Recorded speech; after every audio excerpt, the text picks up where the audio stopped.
Hey there, Variety here. Welcome to today's video in which we're going to be doing a class guide on the Rune Mage for Fantasy Tales, Sword and Magic. There is quite a lot to go over today because each of these styles are quite different. So I'm going to move through it a little bit quicker than I did the first class video to prevent the video, extending out to 15 or 20 minutes. Okay, so what we're going to do is we're going to have a look at the first build, which is going to be the flame build. I call it the flame build because it uses burn to do a majority of your damage alongside a meteor. Okay, so let's have a quick look at the skills. So firebomb, basically it's a fireball where you hit your enemy and it does damage over time. It gives them a fire dot, right? Really simple. Anyone who's ever played mage will know how this works. Meteor shower, again, anyone's played a mage, you just drop a small meteor on them, or meteors, and it gives them more burn stacks. AoE, great.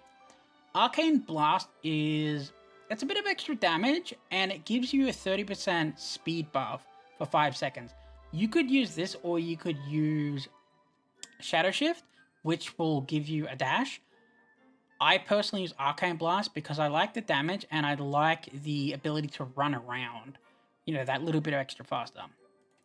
Firebolt will basically do a firebolt at the enemy, will do firebolts, and it'll do damage for each one, and it'll give a burning effect. Inflicts 3.7% fire damage every 3 seconds for 12 seconds. The more layers, the greater the damage. Awesome. So you do fire damage layers, and then put burning effect on them. You're basically stacking fire debuffs on the enemy. Okay, so your main ability, which is what ties it all together, is called Comet. Basically what Comet does is you use the rest of your abilities to hit the enemy and you get fire stacks on them, right? And you'll see their fire stacks, which I'll show you in a moment. And as their fire stacks get higher, once it gets over 10, you can drop a Comet on them, or a meteor, whatever you want to call it. And it explodes and it takes all the damage over time, damage that would be afflicted by burn, and makes it explode. It does all the damage to the enemy at once, right? So instead of waiting like 10-20 seconds to get the full damage, it explodes and does it instantly. I try to get it up as high as I can. I try to go for max stacks before I blow up. You can kind of do it however you wish. So before we have a look at the abilities, we'll have a look at the talent tree. I do apologize, the talent points of this character is a little bit low. Leveling so many characters at once and, grinding so many characters has made this quite difficult to achieve. Burning Karma, as I mentioned, the entire build is around adding stacks to the enemy. So being able to get a higher stack count is great. Unless you're going to want to use Comet, every time you get to like 10 stacks, which I wouldn't really recommend doing because Comet has to recharge. Flame. So Firebomb does more damage, more damage to one of your key abilities. That's always great. Pyro. 10% meteor shower damage, so that is one of the abilities we'll be using. Each wave damage has a 6% chance of inflicting pyro. So as I mentioned before, it hits a couple of times, a couple of waves with the meteor shower. So you have a 6% chance each time. As you level it up, the chance of inflicting pyro goes up, which is great. And also the fire mastery goes up, which is great. Basically what this does is each time your meteor hits, there's a chance that you're going to get a buff, which makes you do more fire damage. So, it's always great to have. Latent power. Firebolt damage. Each fireball has 1% chance of triggering potential effect. The potential effect increases the comet and basically makes the comet do more damage and it gives you more stack heat. If you remember back here, heat stacks, each stack increases fire mastery at 2%, great damage, and reduces class skill cooldown by basically 1% up to 15 stacks. So, getting this to proc and getting more heat stacks on the Comet is great because it lowers the cooldown of all your other abilities. Okay, so let's look at the second page real quick. Detonator increases comet damage. Again, the comet. If the comet causes burn, the target also receives detonator effect, taking 10% more damage from the igniter, and reduces the damage absorbed by shields. This would be great against players that are using a shield, because some people get massive shields, and this would ignore some of the damage. Burn damage ignores 6% of the enemy defense, and damage plus 10%. Great, across the board. Ignores damage, ignores defense, does more damage. Anybody would want this for any class ever.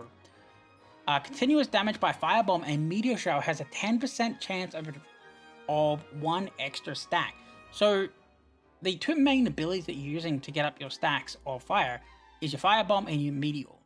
And this here makes it so there's an extra 10% chance per time you level it up to, you know, get that stacks up. And you remember, more stacks, more combat damage, and basically how it works. Okay, so let's have a look at the abilities. So let's close all this down. Okay, so the first ability, we're going to watch it give it 5 stacks. You can see here. Okay, it's up to 8. So now we use our second ability. See how it's hitting multiple times? Every time that hits, there's a chance that it procs. So that's why we want to increase the proc chance. As you can see, my max stacks is actually 19 right now because I didn't have enough talent points to max it out. But basically, now we drop the comet. And the comet will turn all those 19 stacks into 0 and do all that damage. So let's do a little bit more quickly. There's my arcane ability.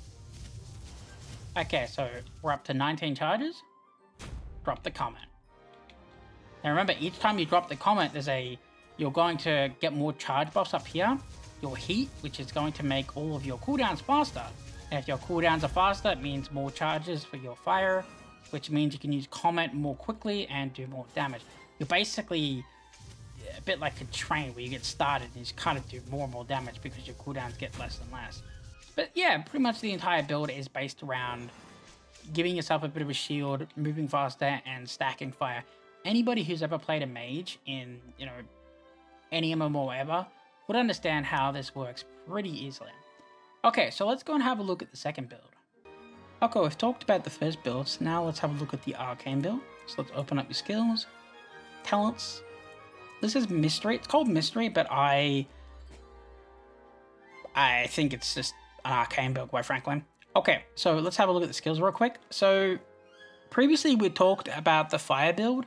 In this build, you kind of have the option to go, you know, more arcane and go all arcane abilities, or you can weave in some of your fire abilities. Personally, I believe that it's better to weave in your fire abilities, so you can go 2 and 2, but I will show you the arcane build here to give you a better understanding of how arcane actually works. Okay, so this time around we're going to use Shadow Shift. Basically, it blinks and does damage, and Mana Wave, which does, you know, a wave of mana which does damage and pushes enemies back. And then Arcane Blast we saw earlier where it does damage and gives you a shield. Okay, so Turbine basically makes it so when you're using your Arcane Blast, the next time you use Arcane Blast, it's going to do more damage. Excess. When entering the state, immediately refreshes all your abilities. So this ability here, this is your chain, right? You're going to use this and it's going to put it on the ground as a circle and it's going to do a lot of damage and slow down enemies. It's kind of like, you know, any mage where you drop an AoE on the ground, you want them to stay inside, right? If you have 3 stacks, you get 1 stack per arcane ability you use. So you get your 3 stacks, and if you have 3 stacks, when you activate your Mana Shackle, it will refresh the cooldown of the rest of the ability. So for example, you could stack up to 3 arcane charges. You could, you know, unload all your abilities, then use the shackle, reset all the cooldowns immediately, and then use all your abilities again. So you could drop a lot of damage pretty quickly because you're able to use all your abilities on instant cooldown. That's why Excess is good, because it, you know, it increases your own damage penetration. So it's actually really good. It doesn't mention specifically here if it's arcane damage penetration or fire penetration. So I assume it's all damage penetration. And if you're penetrating with the fire, a lot of damage. Okay, so let's look at the other ones. Shadow Shift increases damage by 6%, adds escape, and gives you a shield. Basically, if you use this with the proc, it gives you a shield. That's pretty much what it does. Mana Wave will reduce the movement speed of all affected enemies by 60% and silence the target. This is more for immobilization and silencing. I don't know why you'd really use this in anything but PvP. So in here we have Sacrifice, Arcane Blast damage, increased by 6%.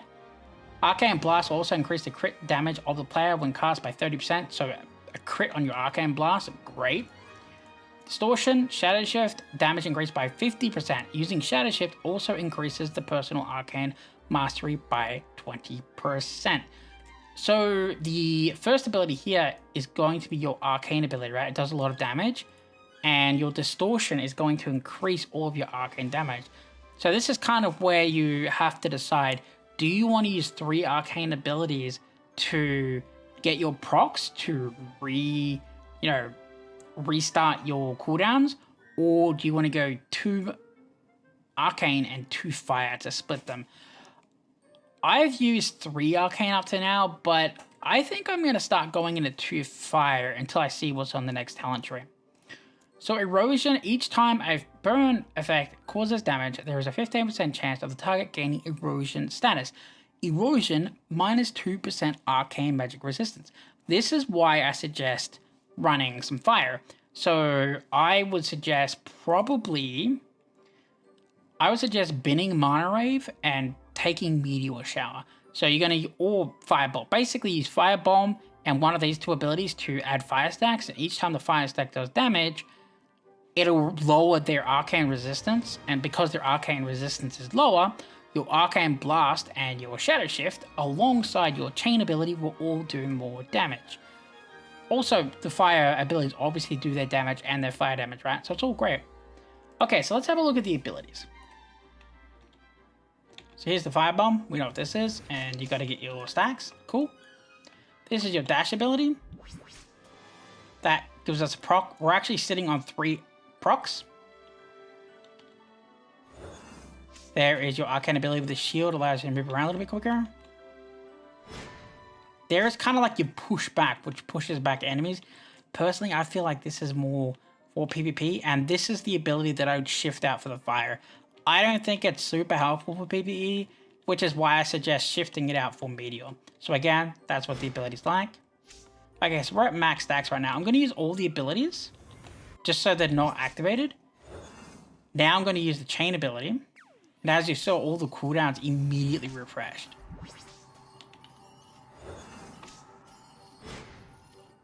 So that's basically how you do the damage. You do all your damage, reset the cooldowns, and do more damage. But as you may have noticed, the cooldowns are quite long, and there's really not much you could have done after you use the chain, and it's on a 30-second cooldown now, so it doesn't actually keep resetting. This is why I suggest swapping out this ability here for the Meteor. So I'm actually going to swap that out real quick, just to show you what I'm talking about. So we'll swap out Mana Wave, and we put in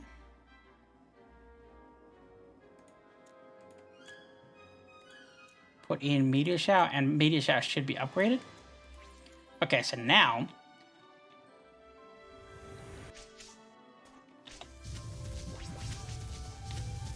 look at all that extra damage I'm doing. Reset all the cooldowns.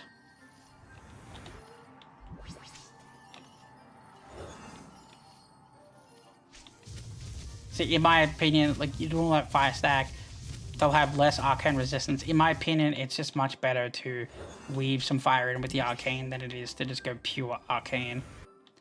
Anyway, that's it for today's video. Hopefully this helps you decide whether or not the Rune Mage is the class that you wish to play. Thanks for watching, guys.